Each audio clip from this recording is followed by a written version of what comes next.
The mind, being a substantiated iteration of consciousness, is prime.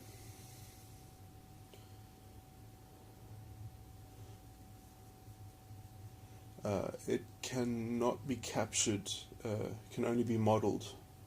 Should perhaps be said the other way. It can only be modeled, it can never be captured, and this is the failing that science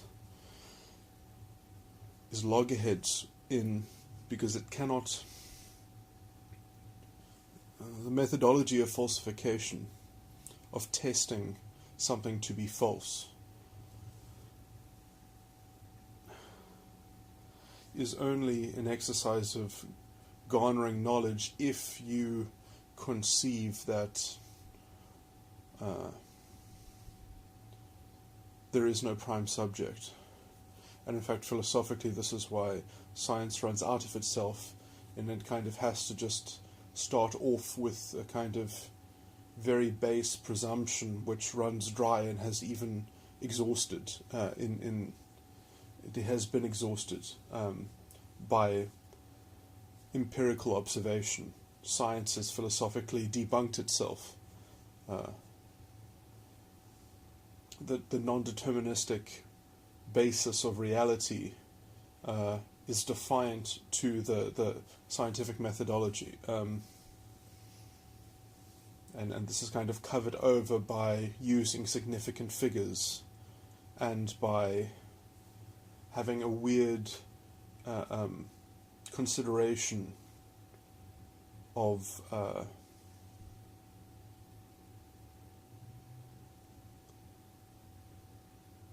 kind of it's a weird faith in models, in the use of models which are known to be incomplete and untrue in any fundamental sense. And so it is married to a kind of epistemological pluralism, which is the breeding ground of a kind of a very toxic ideology of the only thing that can ever carry that along is some kind of fascistic social politics. There's a weird kind of authority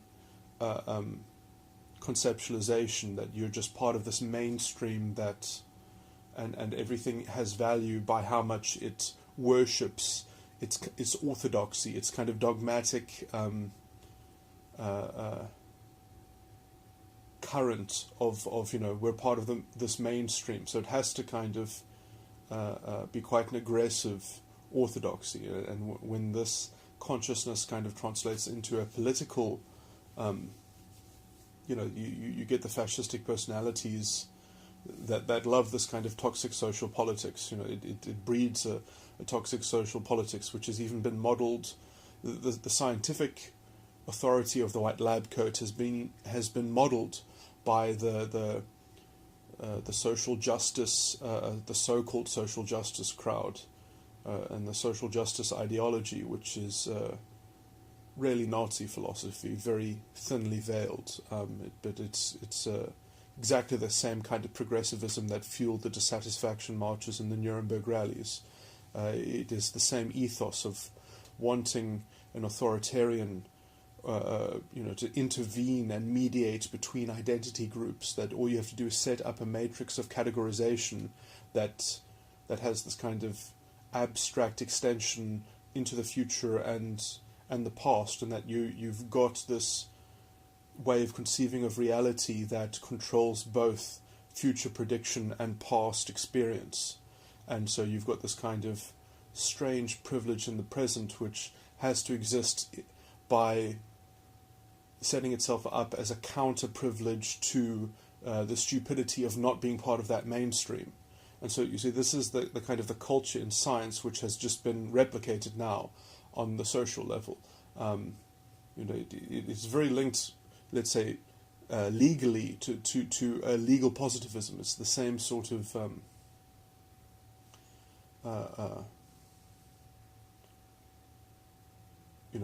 and so this is why you get Nazi states which are, they set up very substantially, the substantive legal component of their structure is just, it's putrid. It's It breeds a culture of pathetic, dehumanized subordinates that have to just belong, and the independent masculine essence is vilified as not belonging to this kind of mainstream, so that there must be a kind of collective masculine, which is represented by the political executive, so that you will have to have an executive that instantiates a moral authority, and that everyone must just call on that moral authority and must be linked to that moral authority. This is the concept of the Führer. This is the concept of the kind of the group demagoguery, which is generated by identity politics. And so the identity is translating and dealing with issues of life on your behalf, and so you need a kind of token of that narrative, that group narrative, that group categorization. So that becomes the vehicle for salvation and the vehicle for everything, and so everything has to fit that narrative, and so you end up having to defend your semantic abuse, and you have to punish people for not buying into that ideological semantic orthodoxy. So it becomes a very disgusting dogma that forces people to buy into its terminology, that will accuse people of any kind of hate speech and hate crime for not giving them equal time. In this way you can see that all of these things are, the so-called Christianity creationists who want equal time in the classroom, they're just asking for an equality of something, and under that guise they get to generate this kind of toxic social politics and this rhetoric to cast themselves as the underdog, and then they can justify their counter-privilege and end up creating a disgusting society. I mean, the new South Africa is, a testament to how easy it is to fall into generating, a disgusting system like apartheid. The new South Africa is the same, ideologically the same. It's ideologically comprised the same way. You don't have to. It's a testament to non-racialism in some sense that.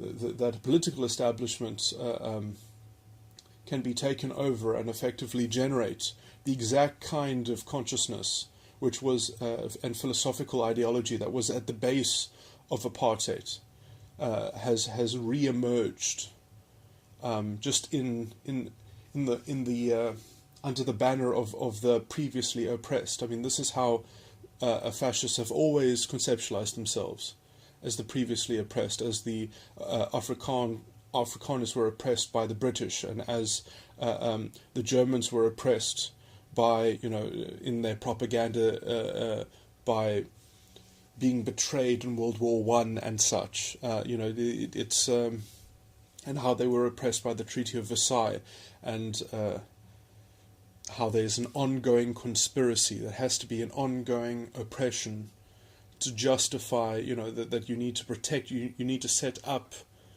the counter privilege as a kind of as a necessary paranoia, which ends up having to just keep on, it has to keep on doubling down. It has to keep on creating its own rhetoric and its own justification. It ends up manufacturing the problems that it is the solution to, so it just gets worse and worse, and it becomes impossible for people to ever have a real sense of non-racialist integrity, because this ideology infects things so badly that the only way to conceive of integrity is to adopt the ideology version of a counterfeit integrity, and if people try to take that counterfeit integrity away, then they get branded as racist. If you attack the counterfeit counter-privilege, if you don't go along with the double standards, if you think the double standards are actually what make it harder to have authentic transformation and suppress genuine development, you can't have those conversations because it's too racially charged, and who is creating that racial charge when double standards are, and the shortcut is the only solution, when the radical shortcut because you have to maximize racial pride, and you have to maximize balancing history by indulging in symmetrical damage. That's the only way to bring balance, to bring balance to this force of identity groups. While everyone, in order for that ideology to work, everyone has to identify with their identity group, and you have to basically destroy non-racialism. You have to attack it directly, and they have. This is as non-racialism gets more and more beaten back.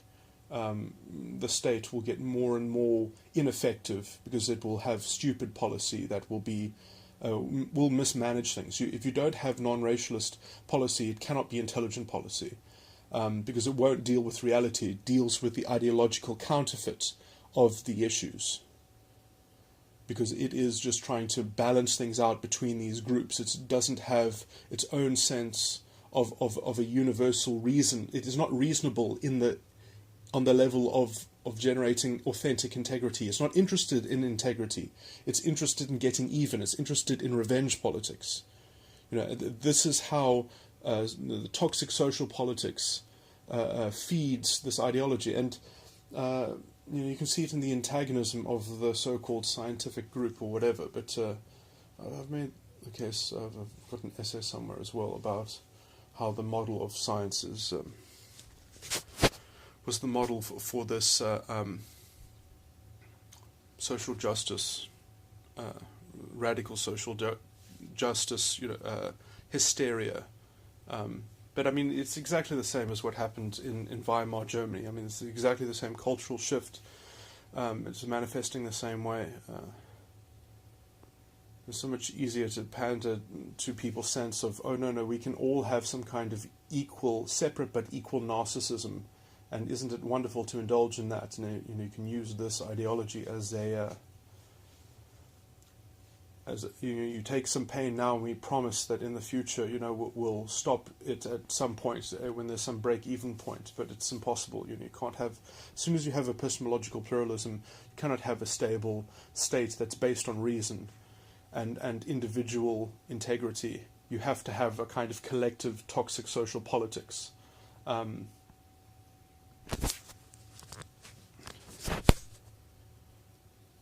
That kind of creates a cabal. This is, the kind of the weird occult shit that you get from the Nazi stuff, because they have to, because their ideology is so poisonous, they have to kind of create private space within it to think reasonably, and so then they end up creating a disgusting elitist structure, where they have this kind of ivory tower within their fascistic organization, and they just promise that no, if you are worthy, you'll get to go in the elevator up the ivory tower, kind of thing.